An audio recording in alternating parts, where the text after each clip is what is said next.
Welcome back to the Bricks. We're going to jump into the biggest sports documentary probably in a long time, if not the biggest one ever. I mean, it is 10 parts, Nick. I mean, do you remember a sports documentary ever being 10 parts, 5 nights, 2 hours a night? It's like a 30 for 30 on steroids. Oh, it's like you could put this in a movie theater and people would sit there for 10 hours. It's crazy. But why didn't they do that is my question. Well, you can't do that right now, obviously. So you make a great point, Justin. They're giving the people what they want, you know?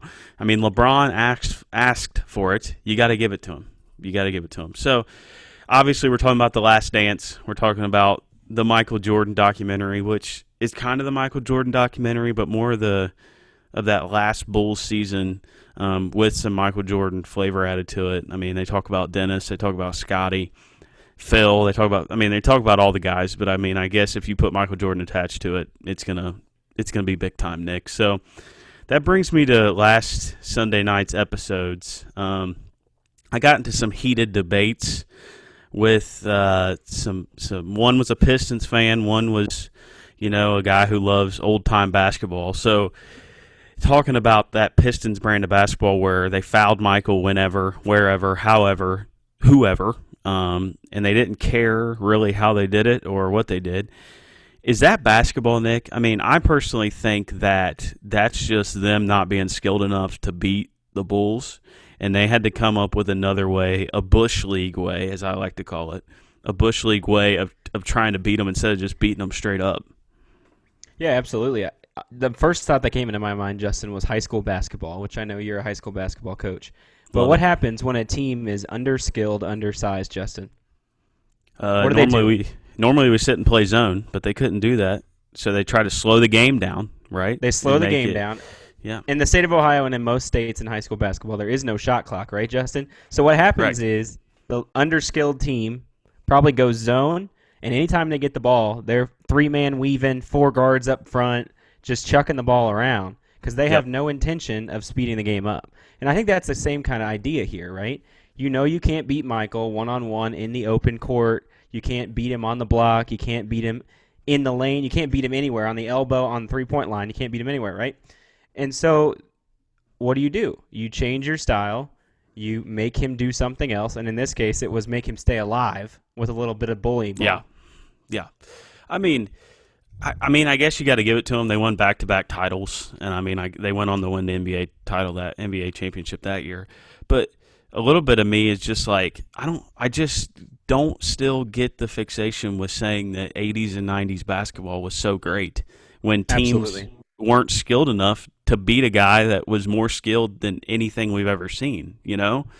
So I guess it really pulls back to the argument of Michael withstood that, right? And everybody says that LeBron couldn't do it or KD or whatever.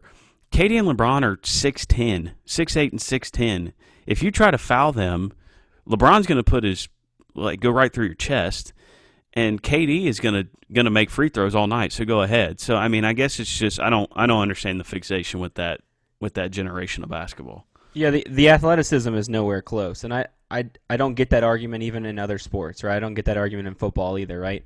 It's not the same. I don't care what kind of pads, what kind of helmet, whatever, that you put these guys out there. I mean, put KD and, Kobe and LeBron in their prime in some Michael Jordan originals, and they still would be way more athletic than any of those guys on the floor. Oh, goodness. Absolutely. I mean, those dudes are freaks. Just like MJ was a freak. Don't get me wrong. I respect what MJ did. He's unreal. But they're all freaks of nature who would make it in any time period. MJ included would torch this time period as well just because of how competitive he is. So that brings me to the next thing. You always hear that MJ did it by himself and that he did it. He was the guy who did it, didn't make any friends, didn't do any of this stuff. I mean, the dude didn't really do it by himself. He came into the league in 84. He won his first title in 91, which means they drafted Scottie. They got Horace Grant. They had Cartwright. They had Paxson. I mean, Paxson won them that NBA final in 91 by Magic left Paxson wide open, and MJ just kicked it to him, and he made like 6 threes. So what's with everybody thinking that MJ did it alone, Nick? I think it's the same thing you just talked about. It's the nostalgia, right? if we don't go back and really dig deep into it and we just remember the greatest memories that play in our heads and in our dreams, then we tend to change that. And scientifically, our dreams and even our real experiences change over time. So I think that might even be what it is, right? Because sometimes I think back to my favorite sports memories, and then I'll pull out the highlights, and I wasn't correct about them, right? I missed details. I missed who was on the floor. I missed those kind of things, right? And so I think, one, it's that. And two, I think you just don't want to acknowledge anybody else who was on the floor. I think naturally when you have a guy like MJ, you're going to have guys shading him when they're playing you, right? You're not going to get guys playing straight up 5-on-5. And so with that, you're going to have open guys. And so I think even if you look at LeBron, and I'm not trying to get you to go down that argument, LeBron versus MJ. That's for another time. But both of them have people that have always supported them. And that doesn't have to be somebody crazy athletic and crazy great. But when you are consistently guarded by 2 or 3 guys and you are consistently the focus of the defense, other guys are going to be open. And in the National Basketball Association, most guys on the floor can shoot the basketball. Oh, absolutely. I mean, I pulled up the playoff numbers that year just because I wanted to dive in a little more to what we had. Scotty averaged 21 a game. He played more minutes than MJ.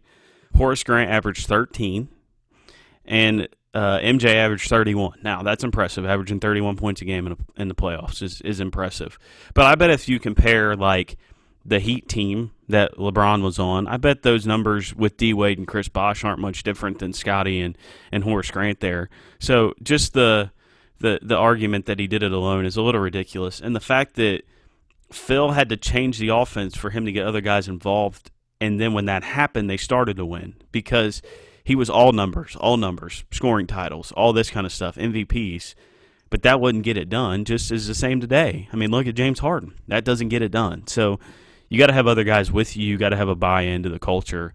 And so the argument that he did it by himself, I find it a little ridiculous. So, Nick, we know on these documentaries, every hero needs a villain, right? We had our boy Joe Exotic, who was foiled by Carol Baskin. Now we have MJ, who has his arch nemesis Jerry Krause, all right, who is trying to break down this thing inside out. Some say he wanted all the credit. Some say he saw the writing on the wall. Whatever it is, he is being made out to be a classic villain in this series. So, with that being said, we've seen this before. I'll go back to LeBron because these two are always mirrored together.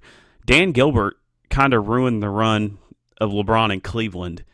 And Jerry Krause ruined the run of MJ in Chicago. What's with these front office, these owners, these GMs, always needing the credit and always wanting to be the guy in front instead of just reaping the benefits of what is being done for them?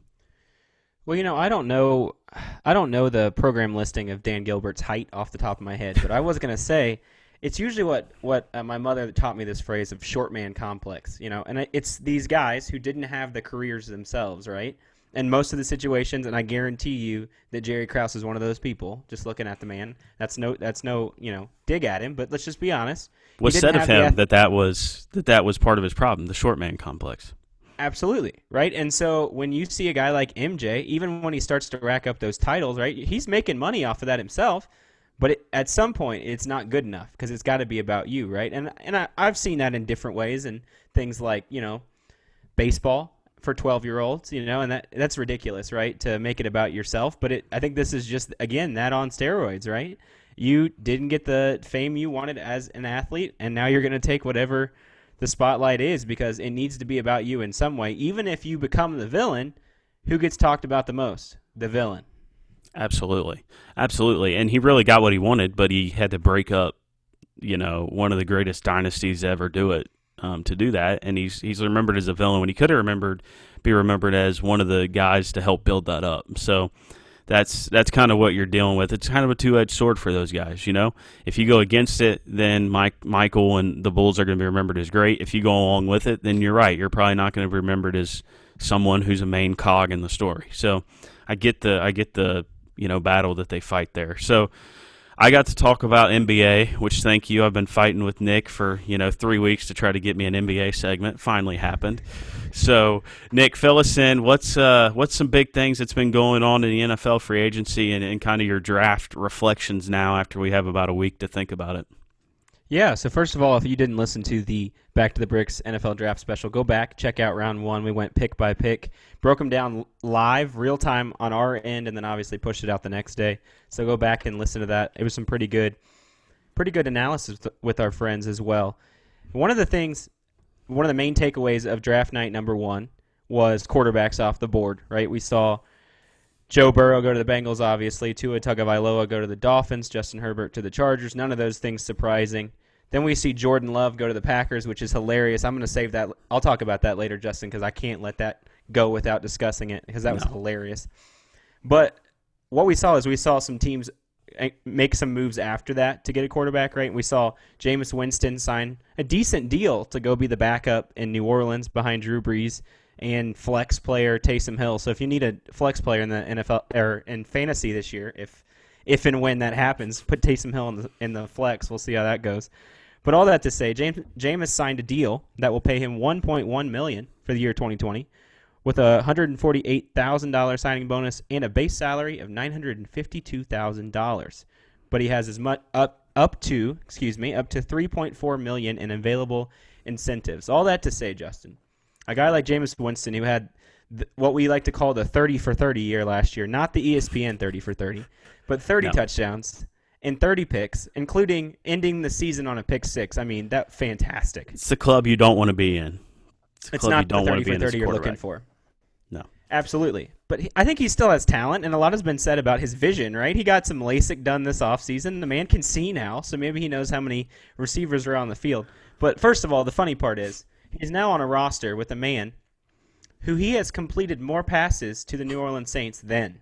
So he's completed 10 passes to the New Orleans Saints in his time, and Taysom Hill, the flex former quarterback, has thrown 6 completed passes to his own teammates. So first of all, Jameis gets a good deal. I think it's very interesting of him to sign with the Saints. Now, a lot was said about him wanting to learn from Sean Payton, him wanting to learn from Drew Brees. Do you think that's the real reason, Justin, or do you think the real smokescreen is nobody wanted Jameis? I think it's a little of both, in my personal opinion. I think Jameis is at the point of his career where he's close to being kicked out. You know, he's close to him and Mariota, who came in together, are close to being gone together. You know, they both are getting one more shot. I think you go to a place like New Orleans where Drew Brees is one injury away and he is old. Love Drew Brees, but he's old. And he's one injury away from being out for extended time, and you can step in and have a good year, you know. And I think it's both. I think he wants to spite. I think he's hoping that maybe he gets to play the Bucs. Maybe. I think that's a little bit of what he's hoping. I don't see it happening, but, you know, you never know. But I think it's a little of both. I think Jameis knows he's close to being gone. He wants to learn as best he can and then hopefully turn that and go somewhere and say, look, I learned under two of the best minds in the offensive game of football here. I'm better. I think I'm going to know what I'm doing a little better. And then maybe be able to show it on the field, possibly. So I think it's both, Nick. Yeah, and I think you mentioned it already, right? Drew goes down at a higher rate than some quarterbacks, right? He's been in the league a long time. He's getting up there in age. You know, he's not frail by any stretch, but he isn't, you know, the most fit at this point. And Pat McAfee, shout out to Pat McAfee. He does some fun stuff. You know, he talked about this the other day. He said, well, maybe Jameis goes, you know, and he gets the Teddy Bridgewater effect of last year, right? Essentially in the same franchise. So really the Teddy Bridgewater effect in New Orleans, right? Play 4 or 5 games, play really well. Teddy played 5 games, looked pretty good, and signed a massive deal with the Panthers for up to $63 million. Yeah. I mean, if Jameis can turn a contract that's worth only up to 3.5, even with incentives, into $60-70 million next year, look good, learn from Sean Payton, learn from Drew Brees, then you know what? Take your humble pie this year, Jameis. Learn some things, get your vision in check, and go be a quarterback somewhere else next year.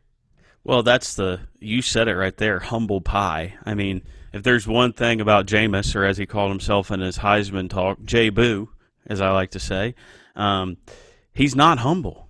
And Teddy Bridgewater was willing to learn, and he was willing to get better, and he was willing to take what Sean Payton gave him and not try to throw the ball 60 yards down the field into triple coverage to try to hit the big play. And I don't know if Jameis is going to be capable of that. I hope so for his sake. I want to see all these guys do well. I hope he's capable of doing that. But I don't know if he's humble enough to say, I'm going to sit back, I'm going to actually learn. If I get in, I'm going to take the read that Sean tells me because he's a genius and have numbers like Teddy to go get that contract. I don't know if he'll do it. I hope so. I think there's a place in the league for him, but I don't know if he will. So, well, we'll just have to see how, Winston takes all that stuff. So, Nick, now that we've had a week to kind of chew on the draft and stuff, who do you think had the best draft last week? It pains me a little bit, Justin, but I'm going to have to go with the Dallas Cowboys. I think when you're able to get a guy like CeeDee Lamb at 17 in the first round, who in any other year would have, maybe been the best receiver on the board, he might have been even on some people's boards, right? And then you talk about like a guy like T. Higgins falls to the Bengals at 33, the first pick of the second round. And normally a guy like T. Higgins would go in the first round, probably top 15, top 20. So I think they got immense value at CeeDee Lamb. I think what they also did is they enticed Dak to sign a contract, right? There's been some holdout there. Dak wants max money, and I understand that to a certain extent. There are a lot of people that argue whether or not he's worth that kind of money. But one thing you can do as a franchise and as an organization is say, here, we're supporting you. We just got you another piece of the puzzle. We just got you some more speed, some more talent, some more hands. Come back. Let's negotiate a little bit down so we can all save money and we can all make money by winning a title. Now, I don't think the Cowboys are going to win that title. I'll just say that right now. But I do think they actually have a coach, a living, breathing coach for the first time in years. So that's a start. So they don't have the clapper. They don't have the clapper anymore. Go get them, guys. Rest in peace, Jason Garrett. But I think the Cowboys did great. They got CeeDee Lamb in round 1. They got Trevon Diggs from Alabama in the second round. And you know what? They did kind of give themselves an insurance policy. They got Ben DiNucci, the quarterback from James Madison, the last round. Sneaky good guy in the middle of the quarterbacks. And you know what? When you're in the James Madison program, you know how to win football games. And there was a quarterback who went to a small school that played quarterback for the Cowboys for a long time. So, and now he's an even better announcer. So who knows what's ahead for the Cowboys. But I think they got really good value at all spots in the draft. They even got Bradley Anae. I almost forgot about him. Defensive end from Utah, who had to have been Mel Kiper's number 1 on his big board for literally 2.5 hours on Saturday. So there's definitely some value there. Not that Mel Kiper's a genius, but there's definitely some talent there left in the late rounds, and they did a good job. Yeah, they had a solid draft. I think the addition of CeeDee Lamb, if you're going to give a quarterback max money, you got to have young talent that's on rookie contracts, and that's what they have in CeeDee Lamb for a couple years. And, they're giving Zeke money. They're going to give Dak money. Let's just come out and say it. They're going to sign Dak. They got a lot of money in Jalen Smith, my guy, recovered from that horrific injury. So you got to have young talent, and that's what they gave him. And they're replacing their center, who retired. So they got a good pick. That kid out of Wisconsin who plays there. Wisconsin linemen are known to be really good for a long time. So they had a decent draft. I think the Ravens also had a really good draft. The rich keep getting richer there. You got Lamar. You got a defense that was already rock solid, and now you just keep getting better. Being in the AFC North, good luck going against the Ravens because them and the Chiefs are going to be battling each other for what looks like a long time. Yeah. So that's the best draft. Now going into the worst draft of the week, I think you have to go with the Packers. I understand that you have to pick the next quarterback. You don't have to do it in the first round when the highest guy that Aaron Rodgers has thrown to got drafted in the top of the second round. Go get a receiver in this deep draft class. T. Higgins, who got picked by the Bengals, was still there and is going to be really good. Pick him.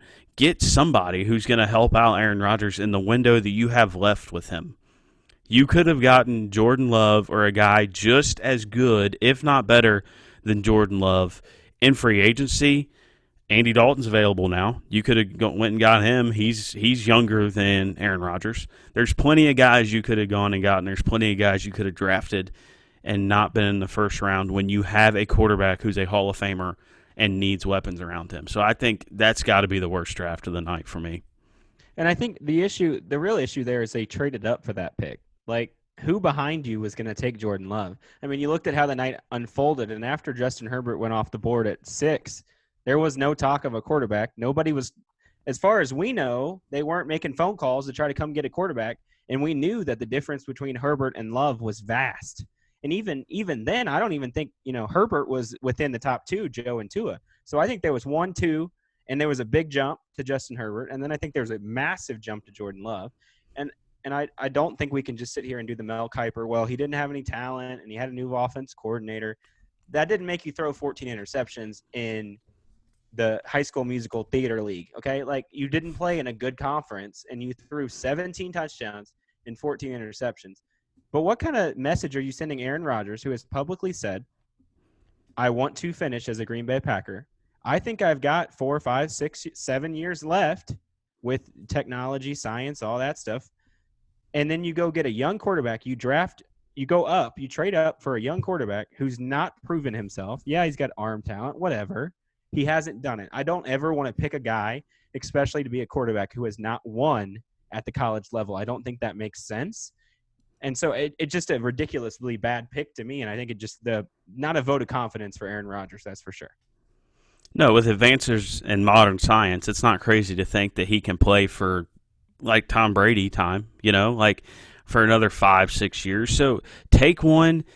There's going to be quarterbacks who are the same type of quarterbacks as Jordan Love come out that you can take next year or the year after. We talked about Ben Roethlisberger getting so mad a couple of years ago. It's because these guys see the string dwindling away, and their teams are not getting them guys who are going to help them win right now, and that has got to be frustrating.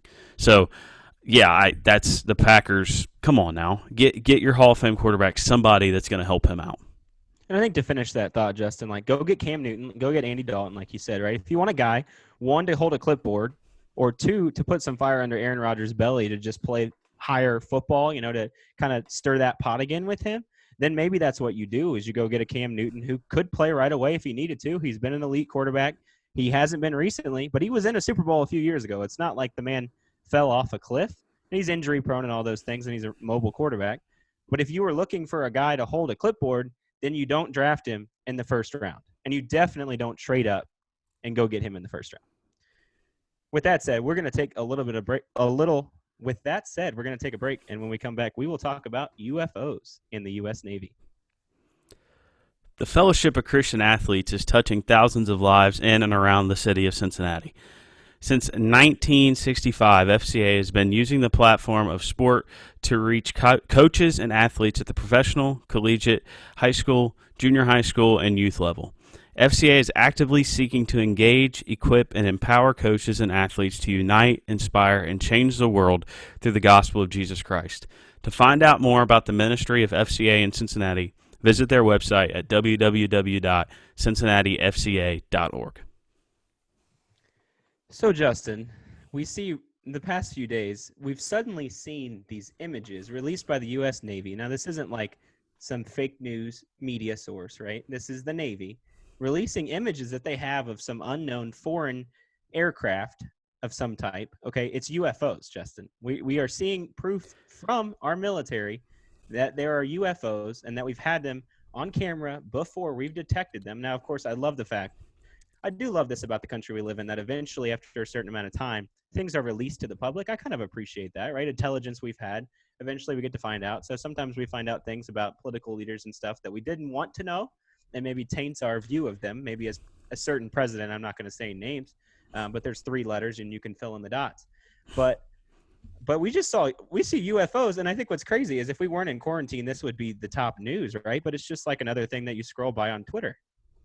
Yeah, it blows my mind, especially like when I look at these pictures. I'm rocking my Star Wars shirt today, Nick. You know I love Star Wars. May the Force be with you always. May the 4th coming up soon. These UFOs look like Imperial TIE fighters. If you don't know what I'm talking about, look them up because they look dead on. And, I'm here for it. If the galaxy far, far away wants to invade the Milky Way, bring it on, as long as they bring lightsabers with them. Well, we got Space Force now, Justin. So this ain't no joke. Maybe the president, maybe DJT actually had some knowledge we didn't know about, and so he's been planning for this. There's a thought. Wow. I mean, if you think about it. The problem is if they have the Force and we don't, it's gonna go bad. I'm just gonna Just going to throw that out there. So we better I'm be going to throw finding it out there ways. that I do not think the United States of America has the force, nor would we have the network of people to get us the force if we needed to buy it. I don't really think that's a thing that we're going to have at our disposal. I've been trying to use the force for years to grab my phone laying across the room or like a remote, but it's never happened. So I don't think it's going to happen. I agree, Nick. But it's wild that nobody is talking about this except us. So, it's crazy that our country is in that kind of shape that we are not talking about literally UFOs, documented proof of seeing them. It's crazy. It's absolutely wild. Well, with that, Justin, let's kind of get into our rhythms. It's been a while here. We've had our draft special. We had a lovely interview with Nick Hagland. Go back and listen to those if you haven't, of course. But what is the funniest thing that you've seen this week, Justin? So the funniest thing I've seen, I'll go back to The Last Dance here just because it's good and it's given us good content. So Dennis Rodman is a national treasure. He's crazy. I agree. He's insane. He's somebody who, none of us understand. And if we were in his mind, it'd be a very scary place to be. But he is hilarious. Okay. The guy, go back to this. MJ has logged all these minutes in his career, and he's without his sidekick, Scottie Pippen. And Dennis Rodman had the guts enough to walk into practice and say, MJ, Phil, I've been doing real good. Scotty's back. I need to go to Vegas and just do whatever the heck I want to do for 2 days. Like, this is what I need. Can you imagine being Michael Jordan, looking at this guy being like, dude, are you kidding me? Do you know who I am? And you're saying you need a vacation. That's the funniest thing I've seen was that interaction of those two talking about the vacation. Nick, what do you got? I was gonna also go with Dennis Rodman, but I can't with the Jordan Love thing. Like, honestly, the funniest thing I've seen, even as a non-Packers fan, which I'm not, to see them trade up, thinking, oh, they're going to go get a receiver for Aaron Rodgers, and there have been some fantastic. Just take a quick glance on Twitter of some Packers fans, and as Green Bay is, they are owners. Some of them are, so it's even funnier, if you're like a 0.00001% owner of the Green Bay Packers. And I saw a great one again, Pat McAfee's show. He had one of his friends on there who's a Packers owner, and man, that guy was hilarious live because he was so excited that they were trading up. So excited. And he said, not Jordan Love, not Jordan Love, not Jordan Love. And then he just sat there. Oh man, it was great. So look that up. But I just, again, you can't do what they did. Like, that's just stupid. Like, what are you trying to get Aaron Rodgers to do in response? And I mean, it's one thing, again, if Tua's there, if Herbert's there, yes, okay, fine, go get your quarterback. But just, I mean, it was hilarious for me, but very sad for some other people. What about go to the week, Justin? What's the greatest thing you've seen? Going back to gifs that are funny with Aaron Rodgers, the one of him throwing the tablet on the sideline and then putting up that they took Jordan Love, classic. That's an instant classic. So go to the week. I'm a Browns fan. You all know it by now. At least I would hope if you've listened to the show. But I got to give my guy Andy Dalton some love, right? So for years as a Browns fan, I've been saying, Bengals fans, if you don't want him, trade him because the Browns will take him today, tomorrow, yesterday, 10 years ago, right? If that guy wins the amount of games that he does in any other city and does the things that he does in any other city, he gets more love. But Cincinnati, I'm going to be honest, you are cruel to your sports heroes, and you're cruel to the people who do things right in your city. Hot take, you can call me out, Cincinnati. I don't really care, but you are.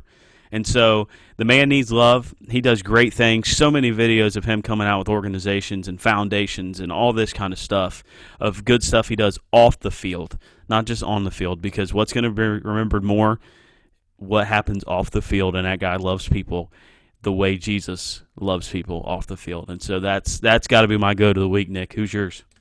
No, I'm going to go right there with you, Justin. I'm going to team up on Andy Dalton. And what I loved about with him being released recently is we see even the Bengals come out with several things on their social media just really praising him off the field and on the field, right? And if you look at his stats, he's got some pretty gaudy stats for a guy that's has been said to be a game manager or a liability or just a mediocre quarterback. And again, I think your criticism is fair of the city of Cincinnati, of Bengals Nation. I think that's fair. I think that if he's in Cleveland, this is a different story. And I'm willing to say he already has had a better career and will have a better career than Baker Mayfield.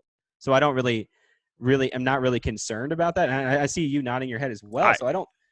I agree. I agree. I mean, if we could get Andy Dalton today and start him over Baker Mayfield, please, I would do that. They're not going to, but I would take that deal. Yeah, and as we've said before, I'm always in favor of a quarterback that has his head on his shoulders off the field. And so I'm not worried about a guy like Andy Dalton, one, finding a place to be, two, being an encourager in the locker room, and three, just as a person. So I'm not worried about Andy Dalton. I'm picking up Andy Dalton in a heartbeat. And, as our guy Hagelin said on the last episode, what if he goes to New England, Justin, and gets himself a ring? That'd be wild, man. I'd be happy for him. I'd be so happy for him. I'd be all in on Andy getting a ring. Absolutely. I completely agree. As far as roasts go, I know that you've got one queued up, Justin. What do you got? So the wife and I have been watching a lot of Game Show Network. So we love Family Feud. We watch Jeopardy and Wheel of Fortune. We watch the Power Hour every night, even when we're at work. We always make it intentional to sit down at 7 o'clock and watch the Power Hour. It's just what we like to do. We're old people, Nick. So we do that. But this show, America Says, if you have not seen it, it's ridiculous. They put literally the first letter of the answers on the board, 7 of them, 7 answers of this question they asked. They robbed from Family Feud, but we'll leave that for another day. They put the first letter up. They have a minute. Each person on the team gets to guess, and it goes round robin for this minute. And people say stuff that's not even has a letter, that doesn't even have a letter on the board. Get on the show, quit your acting, go on there to win some money, and say answers that actually make sense. It makes us so mad. Actually, Melissa and I, we're not going to watch it anymore because it makes us so mad. It's such a bad show. Melissa and I won't watch it anymore, and you can hold us to that, all right? That was an animated response. I just want to say that for those of you that cannot see Justin, and this will be our first episode that will be video available. So if you like to watch us talk to each other virtually in the moment of quarantine and you don't think you can fully get the picture of the excitement on Justin's face, please check us out from that venue. For me, Justin, I'm going to have to go with myself. I'm going to roast myself. I've been not a huge fan of Roger Goodell over the years, the NFL commissioner, right?